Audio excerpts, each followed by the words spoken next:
Good morning.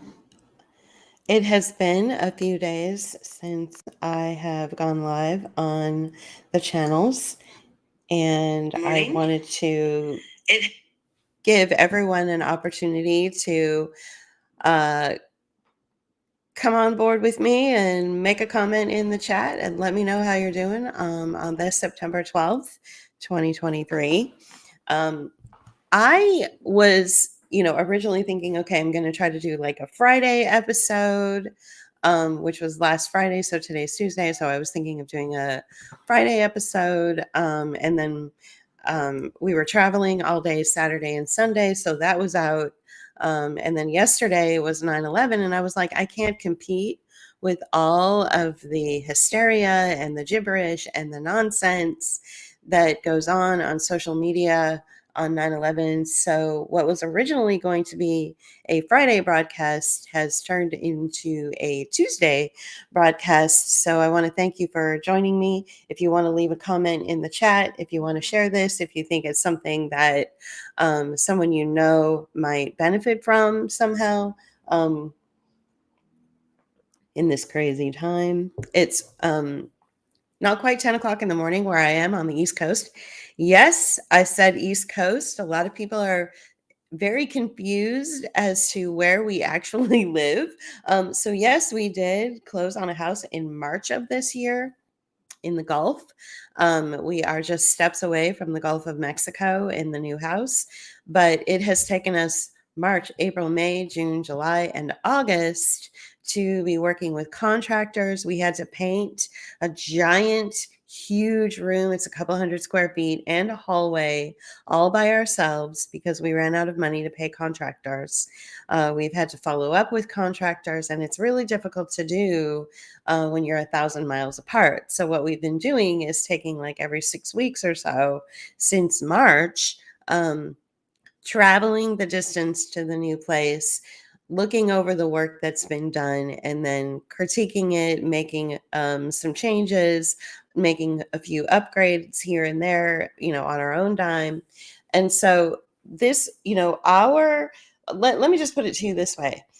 Our goal in fixing up this house was so very specific that the guy who painted like our what we're going to end up using as our studio space, and then JP's office and like our bedroom and another hallway and all this, when we told him about the next painting job that we wanted done, he ghosted us. It was too complicated, and of course it was my idea. It was my idea because I'm just going to talk about my house stuff for a minute before I launch into what this broadcast is about. So my idea for this next painting project, which we finished last week, was that I wanted to paint over this plywood paneled room. Now, when you look at the paneling, you think, wow, it's actually really nice. A lot of people thought, wow, this is a really nice, wood paneled room. Um, I wouldn't want to paint over it. I wouldn't want to get rid of this nice wood paneling. But JP and I were both like, we don't want, this dark wood paneling. It wasn't even that dark. It was kind of like honey colored, and it was plywood, although it was a very good quality plywood, I'll admit. But then there were like um inset beautiful bookshelves, which we did not paint. So JP was like, I want to take down the paneling. And I said, okay, no, because that's going to be way too expensive. We don't even have the money to do something like that. And the walls that are behind the paneling are just like sheetrock. So I said, why don't we paint the paneling? And JP was like, paint the paneling? And I was like, yeah, let's paint the paneling. We had been looking at houses in this area that we eventually chose, and we found a house that we kind of liked. We didn't make an offer on it or anything, but we kind of liked it. And I noticed that in the front room they had painted their paneling, and I thought, and I've seen really well done painted paneling in San Francisco homes, especially with these Victorians, and things were really outdated. So in order to update and upgrade and make the rooms, brighter and not so heavy dark wood, Some of the, especially the cheaper wood, like the plywoods or the composite woods, were painted over. And so we knew the paneling would be thirsty. So we had to put on 2 coats of primer, and then we put on 2 coats of paint, and it is stunning. So eventually what we'll do, once the house is completely set up, which the rate we're going, it might not be till 2024, guys. I'm not kidding. This is taking a long time. But once the house is completely set up, we'll do a walkthrough and we'll try to do like comparison and do before and after. But we are creating a whole new house basically through our, our own aesthetics. We're very clean lines, very light furniture, very light colored furniture, just this, JP's got his artwork all over our current home in Pittsburgh. So we're going to be, move on the next trip. We're going to be moving all of the artwork and some more boxes over and things like that. So it's taken a long time.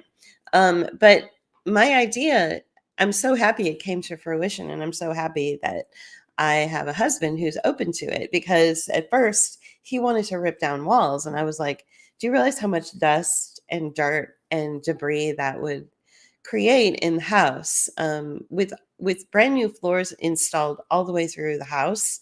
It was already creating enough dust and enough debris that we had to do all this extra cleaning and vacuuming as a result. So I said, let's wash the walls, let's prime the walls, let's paint the walls, and it took about a week. And it was hard, back-breaking, grueling work. The setup for it is back-breaking. The cleanup for painting is back-breaking. And when you paint walls, it's not just slapping paint on the walls.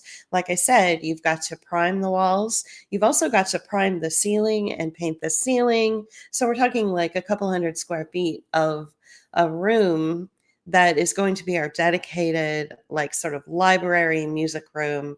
And what it does is it opens up into one of our porches, which is this beautiful giant wood deck that you can sit on under oak trees. So, we will be able to open up our door and open up our windows, and the music will spill out. Like, this is kind of the goal. This is what we have in mind, right? So, because the goal in the future is to actually create music, and maybe actually get some gigs, but that's in the future. So once again, I want to thank everybody for joining today. I especially want to thank, the Rockfin followers, and supporters, and especially a deep, you know, deep gratitude for the patrons. We don't have very many, but the ones we do have really stayed with us and have remained loyal. So that loyalty speaks volumes to us, and we want to thank you for that. So I've titled this conversation. I've titled this audio broadcast. The what did I title it? The metamorphosis of the mind, and the evolution of our, like, the evolution of our self-guided mind, or evolving your self-guided mind. So you know I I want to stick with this comment and this trope that was created by Catherine Watt. And if you guys don't know who Catherine Watt is, you're going to learn, because I'm going to play a very small portion of a conversation that she had. And it's basically a very simple premise: say true things. And after the whole, craziness that happens on social media every year with 9/11, where you just get every possible, crazy thought out there, and people don't edit themselves. You had people saying that the home screen on their iPhone was a conspiracy to get people to think wrong thoughts about 9/11, because you've got, when you look at the home screen on your iPhone, it's got a pic, the icon of the airplane, and the airplane is pointed towards the icon that would say whether you're on Wi-Fi or not, or something. And so that was supposed to mean that the airplanes were going towards the towers. I mean, this is the most outrageous types of thought experiments that are allowed to just kind of, trickle into social media. And it feels like 9/11 is the place for all of that to happen. So that I had to step away yesterday because it was just too much, all the conspiracies around 9/11. So we have but not focusing too much on the whole 9/11 thing. What I want to do is just talk about people in general that I check in with from time to time. Some of their commentary I appreciate, some of their commentary I don't appreciate. And one of the most interesting people that I've come across over the last few months, and some people just downright hate this guy, and some people absolutely love him. But I'm in this position of where what can I learn from him, and what I'm fascinated with his own personal metamorphosis. And so let me go ahead and share the screen. Um,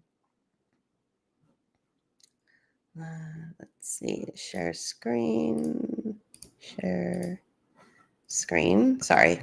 Here we go. You see that? Do you guys see that? So this is Scott Adams, and he recently tweeted, half of the so-called news this week looks like a coordinated op to jail or kill Trump and Musk. How crazy that idea would sound a few years ago. Democrats will pretend to not understand this post and attack me personally. I feel sorry for them.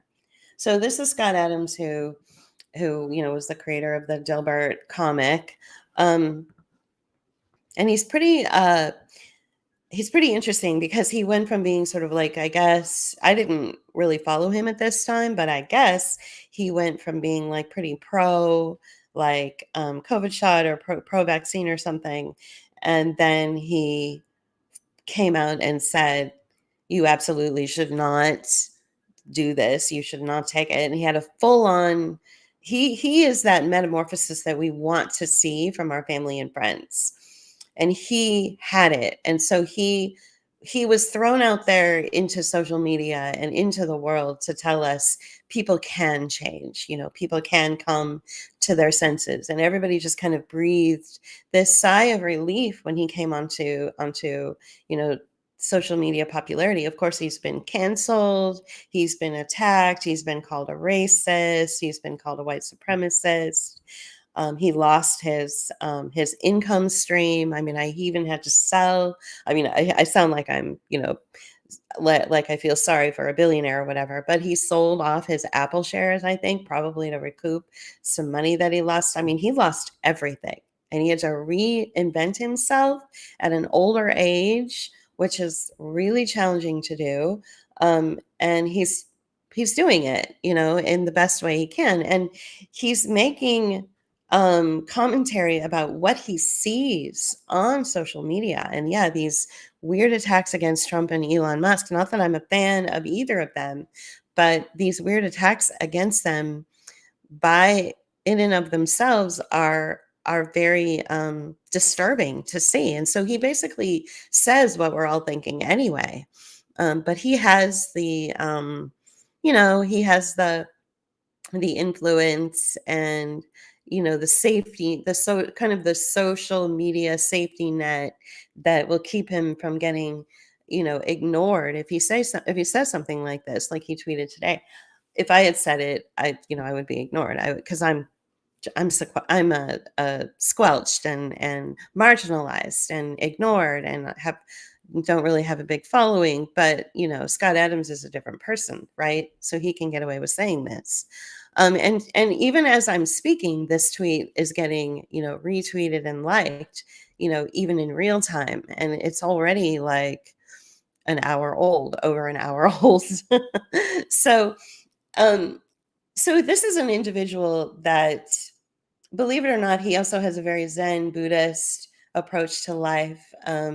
He talks about how it's important not to make goals, and whether he goes down this path or not, I don't know, but I agree with that, in that if you try to set goals for yourself, you will always be disappointed. What you need to do, in my opinion, and this only works for me and JP, it may not work for you. What we do and what works for us is we make lists, and we have 5-year plans, or 5-year, I guess the word would be goals, but they're not, they're not like 24-hour goals. They're like things that we want to accomplish within the next 5 years. We take a chunk of our life and say, within this 5 years, this needs to happen. And every 5-year plan that I've ever made has come true. So, we focus on not, trying to set goals for ourselves that that we know are not achievable. We also are mired in reality. We don't hope that some individual is going to swoop out of the sky and dump a bunch of money on us and solve all of our problems. And we certainly don't put other people in a place where they have to solve our problems, whether it's family members or friends. We solve our own problems, and so we're indignantly independent. And Scott Adams is the same way. And so this is one of the reasons why I tend to check in with him from time to time, because he represents a place that I already am, a place where I already exist. And so when you're dealing with influencers on social media, we tend to gravitate towards the people that we see representations of ourselves in. For instance, also in just the very basic is Scott Adams is from the Bay Area, and so am I. So there's a certain sort of like cynicism and humor and sort of and kind of like condescending intellect that comes out of when you grow up in the San Francisco Bay Area. Now, Scott Adams is originally from New York, I think, or maybe the Midwest, I forget. But he did adopt, and he has adopted that practice of this sort of like humor and cynicism and intellect that is very much part of the Bay Area experience. And a lot of people from the Midwest or other parts of the world have a hard time when they move to San Francisco. They have a hard time like dealing with people like us. So one of the reasons I gravitate towards him is because of his brutal honesty, but also he's sort of tongue in cheek, and he's also like really cynical, and he also holds practices that I have that JP and I especially have adopted into our own life. And so we see the benefit of these practices. So I'm not recommending him. I'm simply explaining to you that why I follow the individuals I follow, and so he is one of them. And so this is and so to be able to have this understanding about why I follow an influencer shows that I've evolved in my thinking. I'm not just following an influencer or following someone on social media because they trigger some sort of emotional response in me, or they go to that sort of infantile place where I'm just immediately reactive or reactionary, and I'm reacting to something that they say. I'm following an influencer because they sort of represent how I feel already, and I have enough understanding about the influencer world that I can even explain why I'm following the influencer. A lot of people can't. A lot of people can't break it down to that level. And so I'm hoping that we can move past a lot of this emotionally manipulative rhetoric that comes out of our influencers, or a lot of this gibberishy talk that comes out, and get to that point where we can say, I've evolved in my mind and I can explain things clearly. And so that's kind of what I'm trying to do to the best of my ability. So let's move on to another screen share. This is I believe what I'm about ready to share is a new kind of influencer that is trending on social media, especially during 9/11. Let me make sure. Okay, yeah. So let me get back to the screen share. Sorry, I'm doing all this on my own. So, okay. So I recently tweeted this. Now, can you guys see that tweet? Let me read it to you. Conflation is often used to trigger users who aren't easily triggered, and there's more of us than operatives like to think. Understand full false equivalences and conflation statements are the last grasp of operatives who desperately want people to suspend independent thought. So this guy, Justin Hart, is this new kind of influencer that's out there. He is said in about 2 minutes, or he said, I'm about 2 minutes from drawing a Venn diagram of diehard Trump acolytes and 9/11 truthers. So he's conflating, people who voted for Trump or people who are supportive of, Donald Trump. He's conflating them with what are categorized as 9/11 truthers when, they are not one and the same. Not everybody who is a fan of Donald Trump is a 9/11 truther or whatever. So these conflation statements often come out during the anniversary of these triggering events, right? And I'm sure we're going to see more and more of them over time. And this guy sounds like an operative. Whenever somebody makes a conflation statement and they want to do full false equivalences and say, and sort of lump everybody together, then we can kind of assume that they're probably some sort of operative that's put on social media for a reason. There's another one that I found really interesting that a lot of people are questioning. Who is this guy? Where did he come from? Let's see. All right, can you see this one? All right, so this guy is Brent Lee, and he said, now he is the new kind of operative that is trending on social media right now. I was a believer of the 9/11 inside job conspiracy theory for 15 years. It was my gateway to the rabbit hole. Thankfully, though, today I am an ex-truther.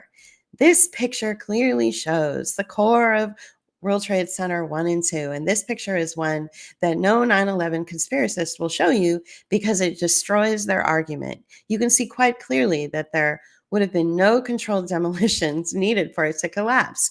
Do all the mental gymnastics you want, you conspiracy theorist, but the truth is simple. A plane flew into the buildings. The impact, explosion, and fire weakened the core. The weight of the floors above the impact zone buckled the steel, and it all came down. No mystery, no inside job. Stop believing fantasies and wake up. So what happened was Lee Stranahan, let me see if I can get to Lee Stranahan's tweet. Let's see here. Lee Stranahan said, thoughts? And so I said, this is a new kind of operative, obviously. They're a government cutout who says, I am a reformed conspiracy theorist. And they happen to be a well-liked individual with a non-offensive demeanor, and they're propped up on social media to manipulate others into getting their conspiratorial minds right. So their goal is to deny independent thought. Okay, so this is a new kind of person, a new kind of operative that is now trending on social media. And so I just kind of wanted you guys to be aware of that and to know how not to get pulled in or sucked into arguments or attacks on these people. They are designed and made and strictly exist to undermine independent thought. That is me saying a true thing. I don't, and suddenly the conversation doesn't become about whether the steel towers could withstand, airplanes crashing into them or not. Suddenly the conversation goes directly to the person who's making the claim. And the person making the claim is a government cutout. because he wants you to suspend your independent thoughts and not have a thought about anything. And that is exactly what the government wants, right? That's what the government wants. That's their end goal, is to get it so that you just go along with the easiest to and most simple narrative out there about anything, whether it's 9/11, whether it's health, whatever it is. So, I'll give you some insight into my experience with 9/11. Um, I was working in San Francisco and I was asleep, and it was early in the morning because, if it's 9 o'clock in the morning in New York, it's 6 a.m. in San Francisco. Well, the person I was in a relationship with at that time, I heard him in the front of the apartment, at the front of the house, and I heard him speaking in very clipped, agitated tones. And I was like, who's he talking to? And it woke me up. So, I was irritated for being woken up so early. I did have a job. I had to be there at 9 a.m. Pacific time, which is noon East Coast time. So I went into the front and he was on the phone with my mom watching TV. And so we watched the video of or we watched what the screen was telling us was happening, which is that the second plane hit the tower. And he was like, "Oh my God." And he was like really, really upset by what he was seeing. Whereas I was like, this is a movie. Like, that's immediately what I thought in my mind. And so I had this immediate response, which I don't even know where it came from. I'm like, this is a movie. This doesn't even feel real. So, he gets off the phone with my mom and he immediately says, "I'm enlisting." And I was like, "What are you talking about? You're like 100 pounds wet. You're like 32 or something. You're too old. Like, this is ridiculous for a movie. Like, really?" So that was my opinion of it. And then over time, I just kind of lapsed into um, the easy thoughts, which is that, 19 terrorists holding box cutters overtook planes and, downed the buildings and down the planes and people died. The end. Like, that's where for years I was sort of in that place, right? Where it was just super easy, right? To just go along with the easiest, most uncomplicated story. Kind of like, what you tell children, right? So, but then over time, being that I'm, a San Franciscan, I had heard about, the 9/11 for architects and engineers and stuff. And I wasn't completely on board with what they were saying either. And I just was like, whatever. And I didn't really think too much about it because I was one of those people where a thing that happened didn't really affect me personally. Um, and I didn't start to really think about, sad to say, I'm fully admitting this. I didn't start to think about like how our sovereignty and our individual freedom would really be affected by the Patriot Act until the Obama administration. So this was like a decade later when I realized, as I was doing some research about Obama, that he was passing policy right and left that was undermining the Constitution. And so that got me into the understanding of the Patriot Act, right? So it sort of led me into that area. That is not rabbit holes and conspiracy. This is policy that was passed through Congress, um, very cunningly crafted through the eloquence of the Obama language. You know what I'm saying? Because Bush was easy to kind of make fun of because he was, kind of a dimwit, right? The way he presented himself, he's like, "Oh, it's 3 jobs. Oh, that's uniquely American." That's the kind of thing, that kind of crass, dude, read the room. Half the country's in poverty, kind of crass language that you would expect from George Bush. But Obama was much more eloquent. So it was that eloquence that led me to understand about policy and the undermining of protections, right? And how those social safety nets were being um, sort of bastardized and exploited for private profit. So all of this kind of led me into a conversation with myself about 9/11. Um, so let's see. All right. So there's another individual, believe it or not, that I had always been kind of just like whatever about. Like I didn't really think too much about him. But lately I've been checking in with some of his guests. One of his like um guests, well, not guests, she's like a part of his team is Naomi Wolf.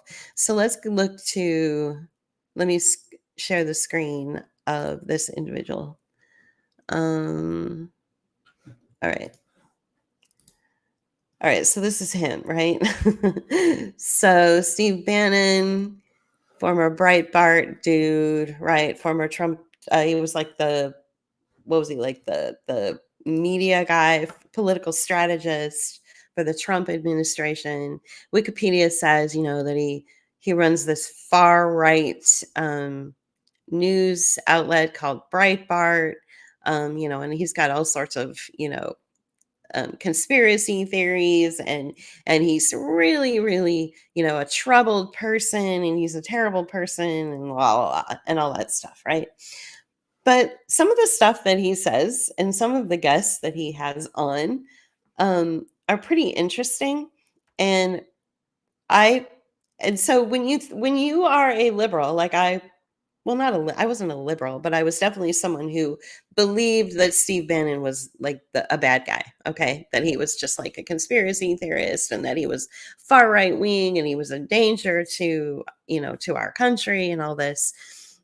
So I imagined that he had like that if he had a show that he would have all these like really scary looking people on his show wearing MAGA hats, and all these, and just have these outrageous racist terrible things that they would say about our country, and that they wanted to you know just all this stuff, that, and so my imagination took off, and I just went to those places because the media was influencing me. The liberal media was basically influencing me, even though I wasn't really a liberal or anything. Um, so what I thought was really funny is over the years, I've learned that he's actually not like that. Um, and that the kind of guests he has on are pretty great. And although the next person I'm going to show you, although I don't like fall all over myself, believing everything she says, I don't really like her all that much, but I like the image the image that she represented in her conversation with Steve Bannon yesterday was amazing. Like, this is not the kind of person that you would expect to see on Steve Bannon's show. She looks like everybody's favorite aunt, right? She's like, "Oh, let me come in and make you some matzo ball soup." She should have a big hat on her head, and she's got like embroidered sweater. She looks like everybody's favorite, aunt or even grandma. She should be in her house in Maine, like gardening or having a tea party. What is she doing on Steve Bannon's show talking about, how the World Health Organization wants to interrupt our way of life, and wants us, and she's got all these scary, things that she's saying about the World Health Organization, and she's brought all of the documents to prove it, and she's kind of broken it down. I'm like, this person should be like, walking her dogs, or wearing a big floppy sun hat, gardening, and yet here she is on Steve Bannon, like trying to save the world. So I just thought that's really funny too, is some of the things that you see on your on the things that you watch. Sometimes I push mute and I just watch the way that they smile, or I look at what they're wearing, or I see the way that they interact with the host or something, and it really does give you a different kind of perspective, and then maybe I'll go back and actually listen to what they're saying. But I just, I don't, Meryl Nass is great. I'm sure she's great. I don't really have an opinion about her either way, but I just think that seeing somebody like this on Steve Bannon's show, which is Bannon's War Room on Rumble, I guess, um, was just in such contradiction to what I had thought about the man for years. So this is not the kind of person that I had envisioned would be on his show when he was in the Trump administration. And I was like believing all the things that the New York Times was saying about him. He's a bad guy and all that. But there is a guy that I just can't seem to get enough of lately. You know how it is when you find somebody that just cuts right to the chase and they totally get it and they bring all of they bring the receipts and they bring it to the table and they tell you the truth. And that's Mike Benz. So here's Twitter um, page, and he says, let me make clear, my beef is not with the military or the finance or the energy industry. It's with the censorship industry. Unfortunately, it's impossible to understand the dynamics of the censorship industry without disentangling the machinations of the sectors above. So exactly. So this is what I like about this particular tweet from him. He is not trying to be something he's not. He's like, I'm not here to dismantle the military and tell you how bad it is. I'm not here to talk about, these other things. I am here to talk about the censorship industrial complex. So for years, I had thought, that censorship had to do with, how do I say this? Had to do with the fact that it was sort of the fallout of everything.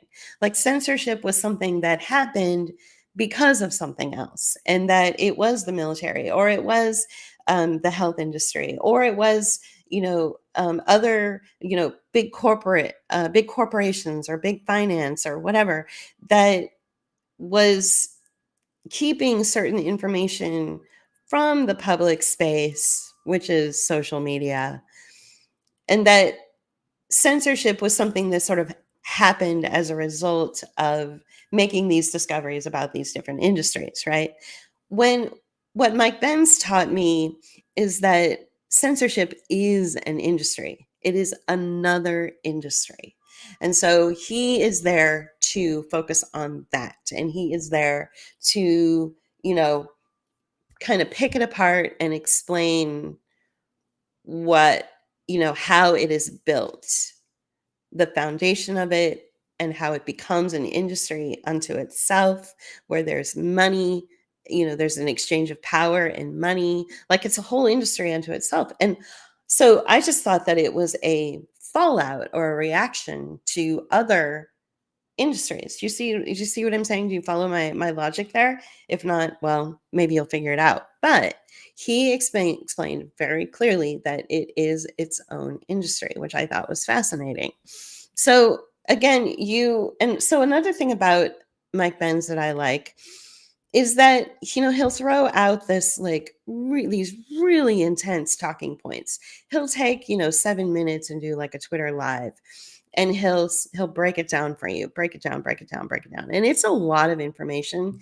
And the way that he articulates, even the way he moves his mouth, even the way that he represents himself on camera is very appealing.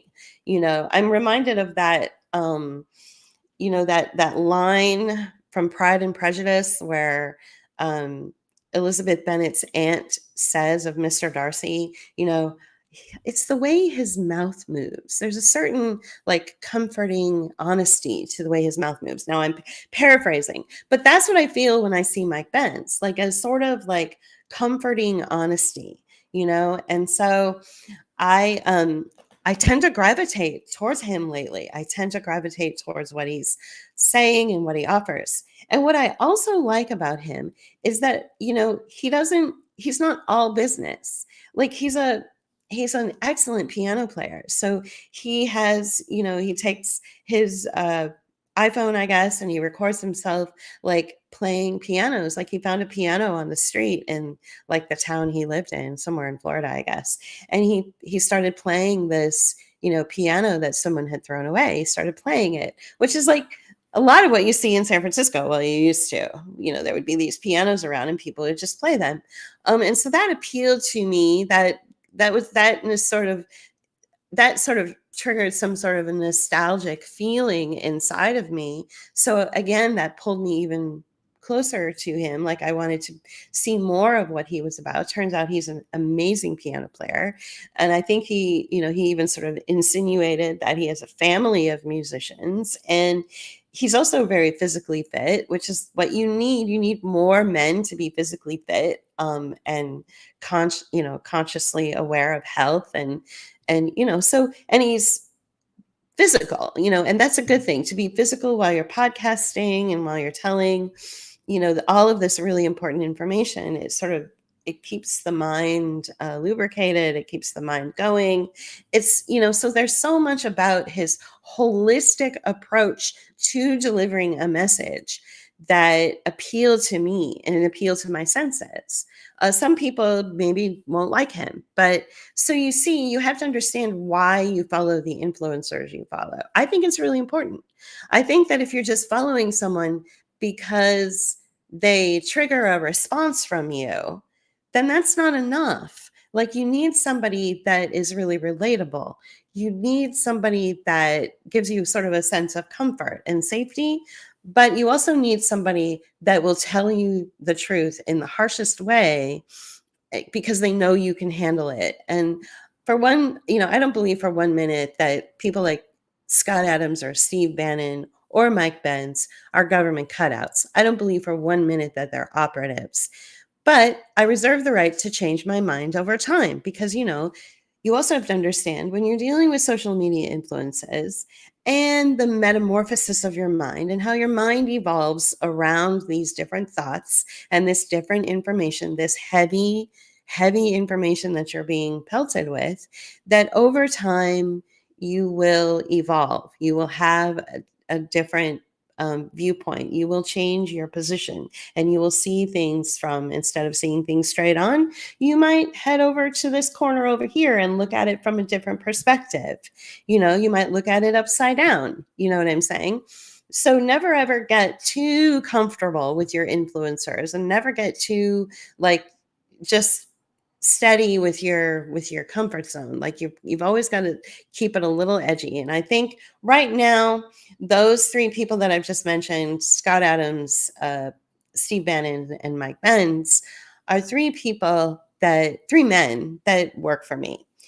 So let's talk a little bit about the women. And of course, I'm going to go to the one person that is not an influencer who I keep sort of gravitating towards.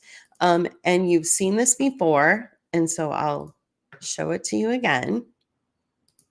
So this is from the video I made called Catherine Watt Say True Things.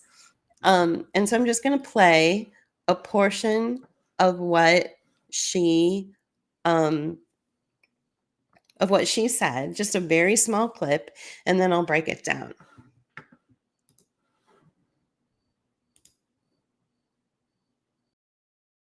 The enemy's goal is to destroy all human life support systems. Every kind of religious, legal, political, like a nation state, every kind of financial or monetary system, every kind of credible, properly ordered medical and scientific institution, and all of the informational and educational systems.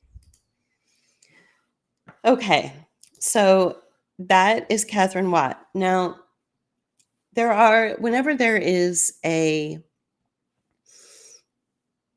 traumatic event, whenever there's an event that takes place in our world, the experts will come out of the walls, right? And they will throw every bit of information at you. And it is a lot to handle. But in every traumatic event, there's also individuals that are very quiet. They are not influencers. They are not um, individuals who are looking for justice or looking to, for fame. And they don't have this, you know, um, what do you call it? This sort of maniacal way about them where they just have to be on every podcast and get the information out and share, and this, that, and the other. There are, individuals out there that say, here is the information. I am saying a true thing and do with it what you will. And then they just kind of disappear or they just go back into their regular life. And there was another not influencer, there was another individual, a woman, who during 9/11 did the same thing. And so I think one of the reasons, and again, this is me understanding the metamorphosis of my own choices regarding the people that I would like to believe, is that Catherine Watt reminded me of yet another individual who was like that, where she came onto the scene, she gave her information, and then she just kind of quietly backed off. And that was Judy Wood, if you recall. Okay, remember this? The towers didn't burn up, nor did they slam to the ground. They turned mostly to dust in midair. So both Catherine Watt and Judy Wood have sort of the same personality. These are the kind of women, like, if I was in school and having trouble with a subject or a theory or something, these are the kind of women or students that would say, yeah, let me explain to you what the professor is trying to um, convey, like the information that he's trying to get you to understand. Let me see if I can put it in language that might help you. Not condescending, but coming from a place of sympathy, understanding that not everybody has the intellect or the research that they have, but not demeaning people for that. So Judy Wood and Catherine Watt, in my opinion, have the same kinds of personalities. Very polite, very, just genuinely good people, not putting on any airs. Um, they didn't come for fame. They didn't come for uh, anything other than to share the information that they are aware of. Let me see the chats because yeah, so back when I first started broadcasting, my friend Kevin said I refrained from posting anything 9/11 related. And yeah, I don't blame you. And so this round, I have zero tolerance for anyone pushing masks, jabs, or any kind of restrictions. Right, Vicky, good job. The past year, I got so damn sick of hearing controlled opposition. Of course, there is controlled but people shouldn't be running around trying to tell others, oh, so and so is controlled opposition. Yeah, I know, I totally get it. Although there are people that are. Um, so, uh, hey, Sean. So, what I wanted to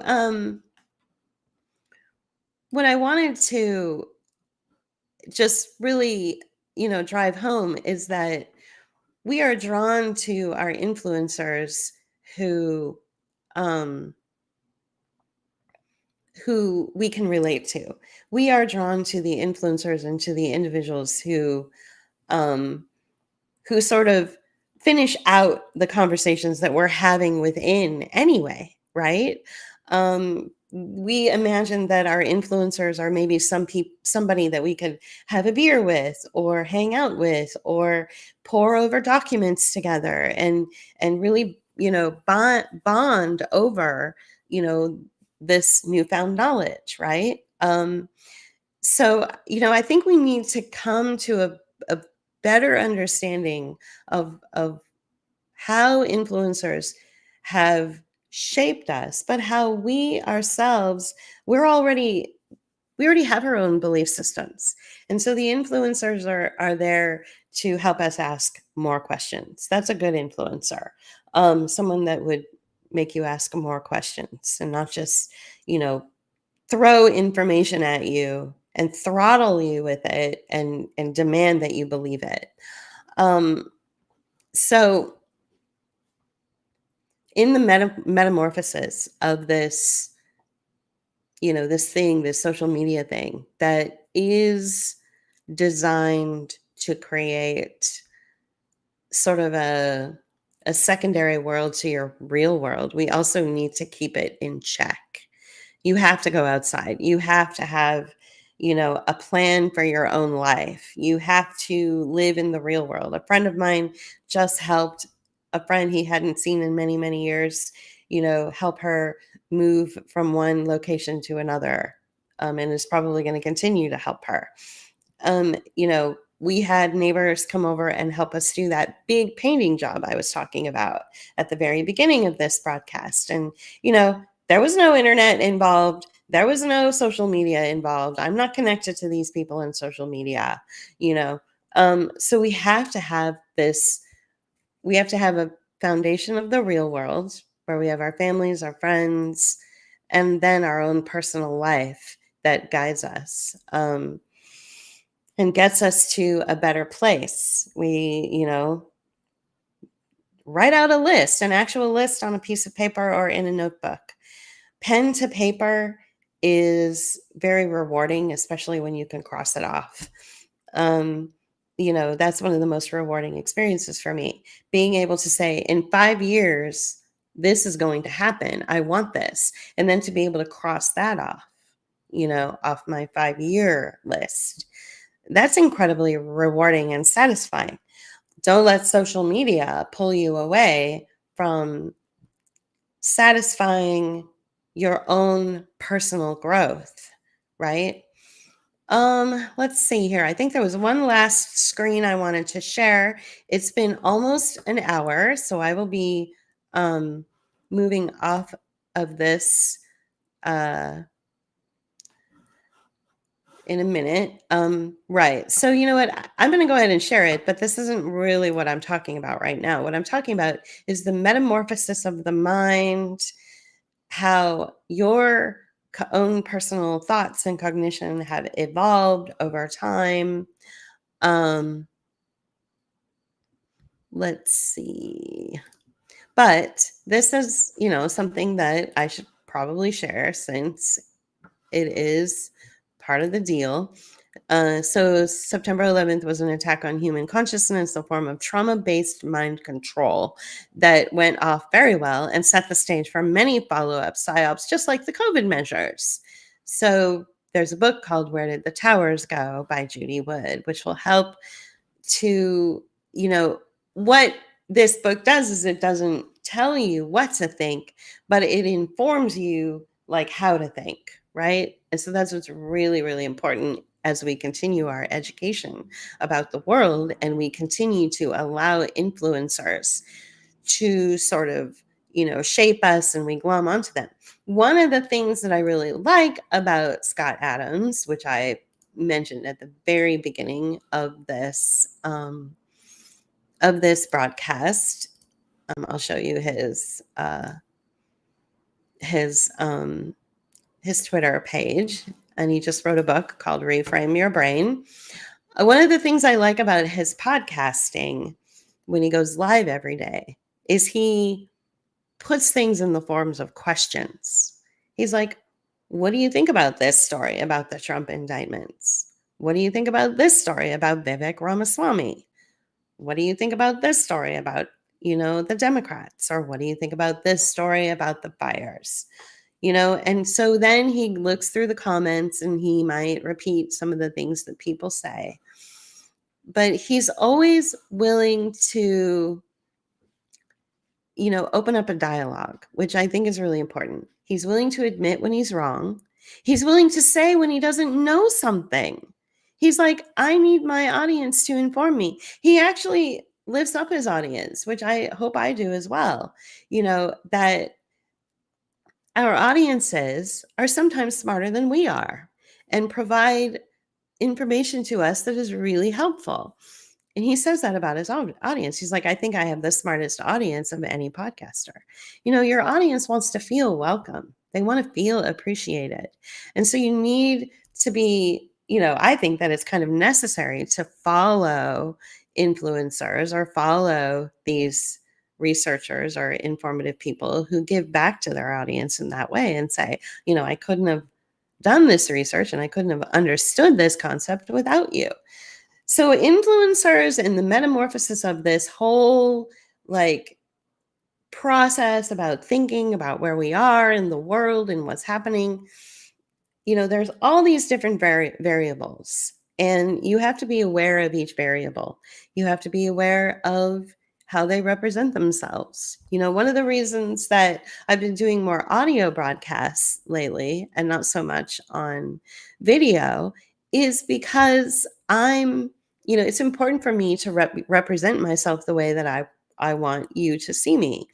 And in the middle of crazy moving experiences with boxes all over the place and my hair a mess and my glasses askew, it's not necessarily the image I want to put forward. And I'm wearing, old clothes because I'm getting dirty and dusty and cleaning things off.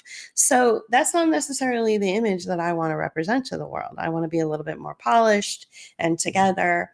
So, I think that you have to look at everything. A lot of us are turned off by influencers who have a certain look about them, and we're just like, nope, don't like it, even though they might be saying the very thing we need to hear. So this is why I wanted to, title this The Metamorphosis, of Thought and the evolution of the mind and evolving your self-guided mind. This is why I wanted to call that to call this broadcast, that title, because I just feel like we're getting too much into those emotional places where our influencers are saying something and we're just we're just reacting without actually thinking it through. Like, why do I think that? Do I think that already and they're just supporting my own thoughts, or are they putting the thoughts in my head? Do I fully understand like the complexities of what they're saying? Do I need something else explained? you know so I always tend to gravitate towards people who I can relate to. Like I said, Scott Adams, he's from the Bay Area, so he has a very like funny, humorous, cynical, smart, kind of condescending way of communicating, which I can totally relate to as a San Franciscan. I gravitate towards Mike Benz because he tells it straight, but he also keeps it light. I gravitate somewhat towards Steve Bannon for the sole purpose that he has surprised me, that I had an idea about what he was because liberal media told me. And so I wanted to see for myself if what they were telling was true. And it's not really true. He doesn't represent himself the way that they say that he represents. He's a different person. And then of course I gravitate towards Catherine Watt and Judy Wood because, well, I just like them. Sure, they give great information, and that information I can accept. But I just like them. you know, because they're so humble and they're so down to earth, and they're just providing information and saying, okay, you can just do what you want with that information. So, I think more discussion should be around, you know, how the information is presented and who is presenting it rather than like what it is. Judy Wood says dustification, and people get all freaked out by that term. Catherine Watt says, this is an a military operation that has been rehomed into the HHS. And I would even go even further and say that it's a military operation that has been rehomed into every aspect of our current American landscape. Right. So these are really uncomfortable thoughts that people don't want to have. They don't want to think of, their favorite TV show being co-opted by the military. They don't want the doctor that they've had for 25 years that they've come to really develop a good, strong, trusting rapport with to feel that that person is acting on behalf of a military that wants to commit genocide on its own people. These are difficult thoughts. People don't want to think that. Unfortunately, in my opinion, I think that's where we are. And, um, so you have to just kind of like look at the people who are influencing you and saying to yourself, why am I reacting to them? Do I love them? Do I hate them? And why is that? And how can I relate to them? I can also really relate to Naomi Wolf. Again, there's that San Francisco connection. She's a little bit older than me, went to different schools and had a different kind of life than I had, a little more privileged, but there still is that, sort of base personality there that I can relate to. And of course, all the really great work that she's done. I will go ahead and end this broadcast by saying that, it was because of her back in I want to say 2018, where she just went on her private social media account, her own social media account, not involved with Daily Clout, not involved with the War Room. This was before all that, where she said, there are Silicon Valley non-elected committee members that are shaping our government. And that's when I just was like, ding, ding, ding, ding, ding, ding, because I witnessed that happen in San Francisco, where people who were groomed and made to be sort of like real life influencers and were installed in positions were making decisions for entire districts or entire counties without the county's involvement or without the district's involvement. And she said, this is going to set a dangerous precedent for the future. And so this is very prophetic of her. And it was just something she said, on her social media page. It wasn't politically motivated or anything. It was just information she was sharing. But I never forgot that. And it really did influence how I perceived the various past operations like the 9/11 operation and current operations like the COVID or climate change operation as well.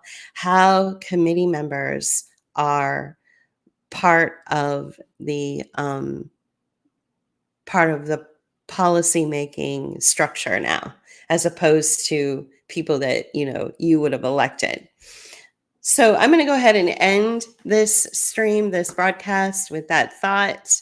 I hope that you guys got something out of it. I hope that you feel that it's helped you to sort of move past a lot of the reactions that you might have, especially around this time of the year. And come to this conclusion of why am I following my influencer? Why are they influencing me? And do they benefit me? And are they helping me? And are they the kind of person that, I could imagine having a conversation with and even if I said, I don't agree with you, that they would still be my friend, that they would still respect me. So I think it's important that we humanize our influencers that way, because we do tend to put them up on pedestals, and that's really dangerous. Many, many, many influencers, many people on social media are operatives. They are agents. They are here to create chaos and create division and create confusion about the one thing that you need to hold on to, which is to say true things. Okay? All right. Have an excellent afternoon. Thank you for joining, and I'm sure you'll be hearing from us again soon. Bye.